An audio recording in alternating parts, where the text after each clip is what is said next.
مشاهدينا الأفاضل، طابت أوقاتكم من نشرة أخبار الفضائية الإريترية لهذه الفترة، يصحبكم فيها محمود عبد الله بكفاح، والتي نستهلها بأهم وأبرز العناوين. اللجنة العليا لمكافحة وباء كورونا تصدر تنويها بخصوص الإجراءات الاحترازية في السفر. عقد سمينار صحي في بيرحلو.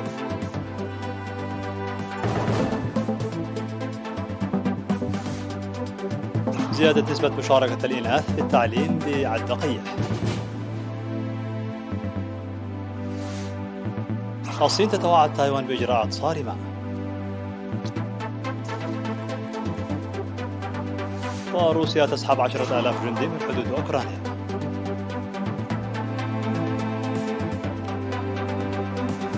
منظمة الصحة العالمية تحذر من خطورة متحور أوميكرون العالية جدا.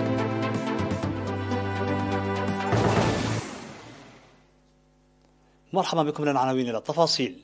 تبث وسائل الإعلام هذه الأشهر بأن وباء كوفيد-19 ينتشر بوتيرة عالية في الموجة الرابعة بالكثير من الدول، والسبب الرئيسي لهذه الانتكاسة هما المتحورين دلتا وأوميكرون اللذين لهما القدرة على العدوى والانتشار السريع، بالإضافة إلى فصل البرودة في الجزء الشمالي من العالم، والذي شكل عاملا إضافيا لانتشار الوباء.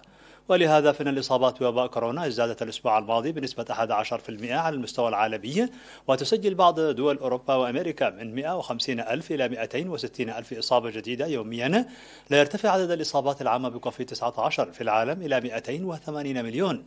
هذا الوضع العالمي له تأثير على إريتريا، وبالتالي يتوقع حدوث ارتفاع نسبي للإصابة بالوباء في أوساط المسافرين القادمين إلى البلاد. وعموما يجب الإدراك بأن نسبة الإصابة بكوفيد-19 في البلاد ازدادت نسبيا في الشهرين الماضيين، حيث أن إجمالي عدد الإصابات التي كانت في نهاية شهر نوفمبر الماضي 7358 زادت خلال شهر واحد بنسبة 8%. وعليه فإن وزارة الصحة أصدرت التعليمات التالية بشأن المواطنين والمسافرين الآخرين القادمين إلى البلاد من الخارج. تكون إجراءات الفحوصات المسبقة سارية المفعول لجميع المسافرين. يتم عزل المسافرين الذين تأكدت إصابتهم بكوفيد-19 خلال الفحوصات المخبرية التي تجرى في مطار أسفر الدولي في فنادق تحددها وزارة الصحة بنفقتهم الخاصة، وتقدم التفاصيل في المطار. وضعا في الاعتبار الأوضاع الراهنة، يفضل إرجاء السفر إلى موعد آخر في ظل الوضع الحساس لشهري يناير وفبراير من وإلى إريتريا إلا في حالة الضرورة القصوى. اللجنة العليا لمكافحة وباء كورونا 29 من ديسمبر 2021.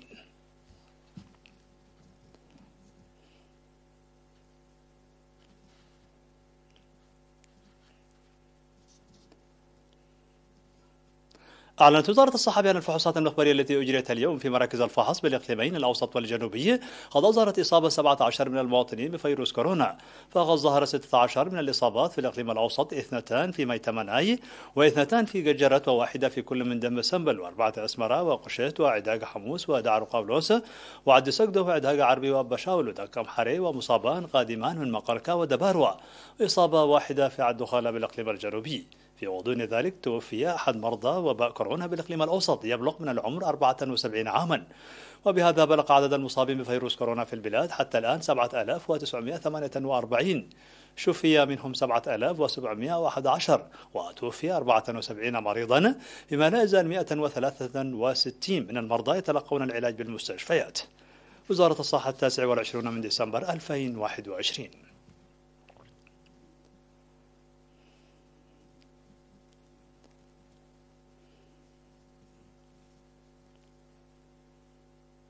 أفاد مكتب النظام والقانون بمديرية مندفرة فرض عقوبات مالية هذا العام على 53 متجرا لبيع المواد الغذائية والاستهلاكية المنتهية الصلاحية. وأوضح مسؤول المكتب السيد محمد خيار بشير تنامي الوعي المجتمعي بهذه الظاهرة من خلال الحرص على التدقيق في تاريخ مدة الصلاحية، داعيا الشعب للتعاون في الحد من تلك الظاهرة النادرة في بعض المتاجر.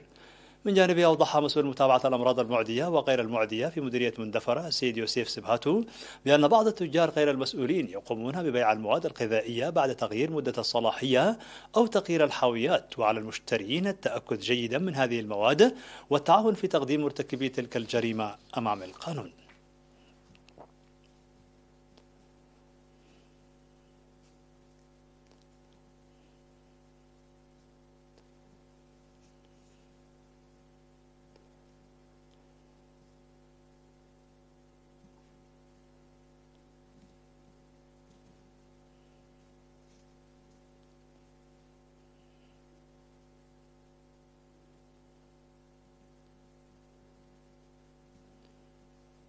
عقد سيمينار في بلدة قلعلو حول الصحة الإنجابية للأسرة عامة ورعاية الأمومة والطفولة خاصة.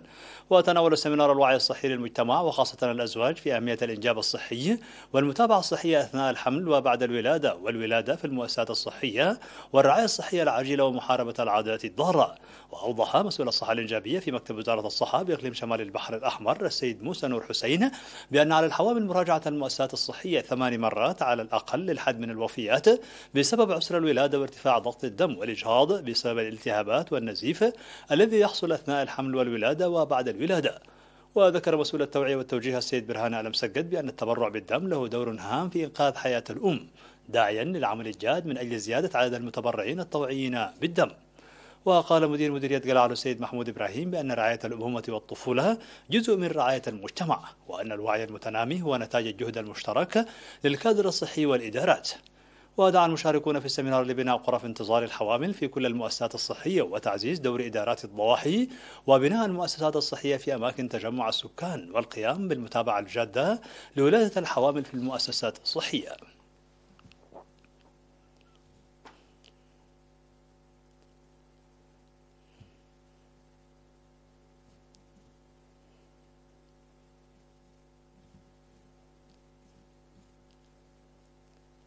أفاد مسؤول التعليم في مديرية عبد القيح الأستاذ بياني تسفاي بأن مشاركة المرأة في التعليم ازدادت بنسبة 46%.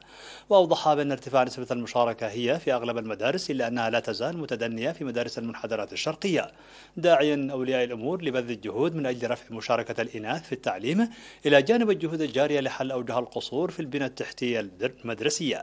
وأشار إلى النتائج المرضية في حل مشكلة نقص المعلمين وتأهيلهم، وحث مدراء المدارس للتعاون مع إدارات الضواحي للحد من ظاهرة مقاطعات التعليم. هذا وتوجد في مديرية عبد القيح 48 مدرسة من رياض الأطفال وحتى المرحلة الثانوية و12 مكتبة.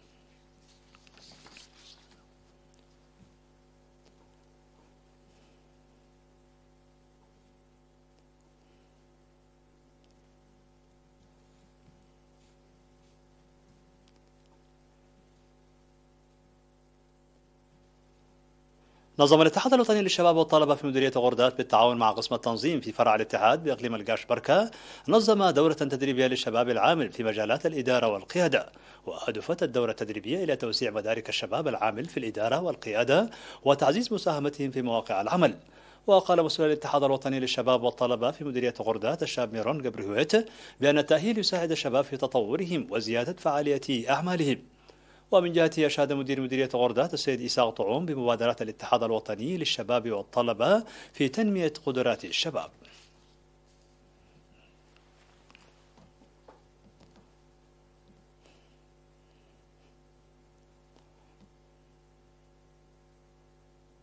مشاهدينا الفاضل، كانت هذه الأخبار الداخلية. فاصل قصير ونوافيكم بالأخبار العالمية، فابقوا معنا.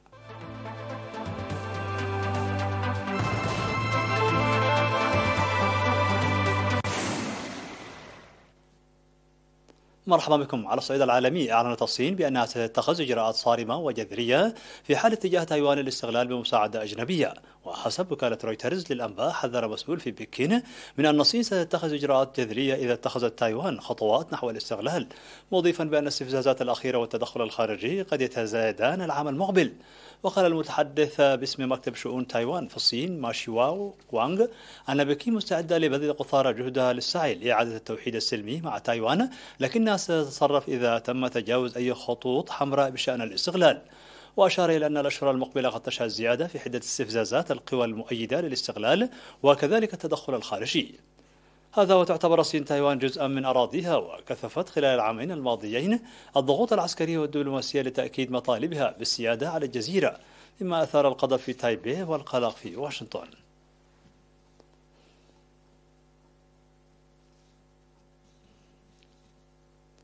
سحبت روسيا أكثر من 10,000 جندي من الحدود الأوكرانية بينما تستعد للدخول في مناقشات أمنية مع إدارة بايدن في العام الجديد من المقرر عقدها في 10 من يناير. ونقلت انترفاكس عن الجيش الروسي قوله أن القوات عادت إلى قواعدها الدائمة بعد مشاركتها في تدريبات استمرت شهورا بالقرب من الحدود. وشعرت الدول الغربية بالقلق خلال الأشهر القليلة الماضية بشأن زيادة القوات التي بلغ مجموعها حوالي 100 ألف جندي في ذروتها خلال نوفمبر.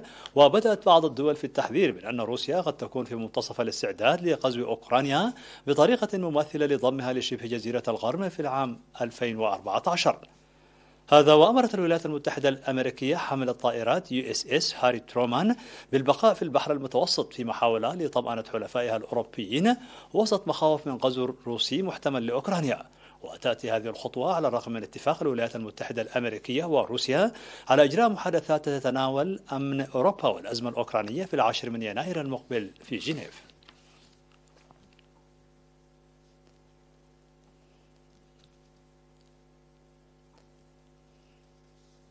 أعلنت منظمة الصحة العالمية أن الخطورة المتمثلة بمتحور أوميكرون السريع الانتشار لا تزال عالية جدا، وذلك بعد أن قفزت أعداد الإصابات بكوفيد-19 بنسبة 11% عالميا الأسبوع الماضي.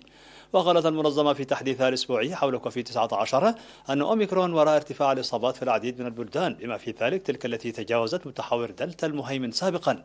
وأضافت أن الخطورة المتعلقة بمتحور أوميكرون الجديدة والمثير للقلق تبقى بشكل عام عالية جدا. وأشارت المنظمة إلى أن سرعة انتشار متحور أوميكرون من المرجح أن يعود إلى المزيج من القدرة على تفادي الجهاز المناعي وقابلية الانتقال المتزايدة ذاتيا. ومع ذلك لفتت منظمة الصحة العالمية إلى انخفاض الإصابات بنسبة 29% في جنوب أفريقيا، الدولة الأولى التي أبلغت عن المتحور في 24 من نوفمبر.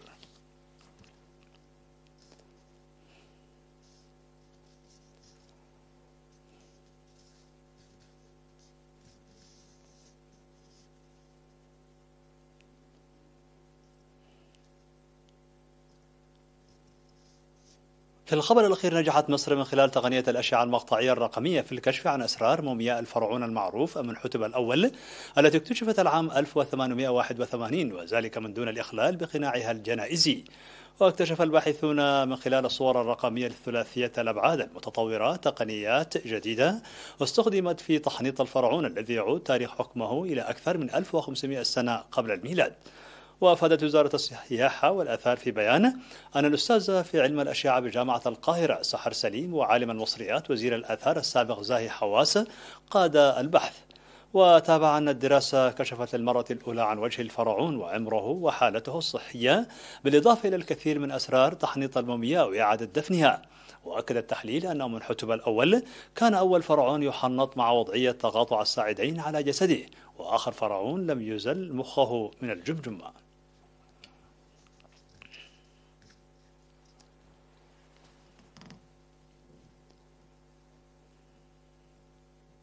شاء فاضل في نهاية النشر لكم تذكير بأبرز ما جاء فيها من عناوين. اللجنة العليا لمكافحة وباء كورونا تصدر تنبيها بخصوص الإجراءات الاحترازية في السفر من وإلى إريتريا. عقد سمينار صحي في جلاب.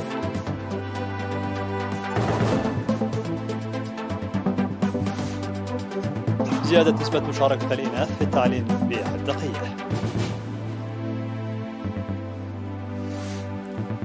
الصين تتوعد تايوان بإجراءات صارمة.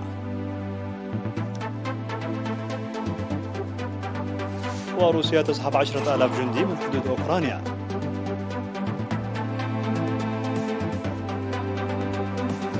منظمة الصحة العالمية تحذر من خطورة تحور أوميكرون العالية جدا.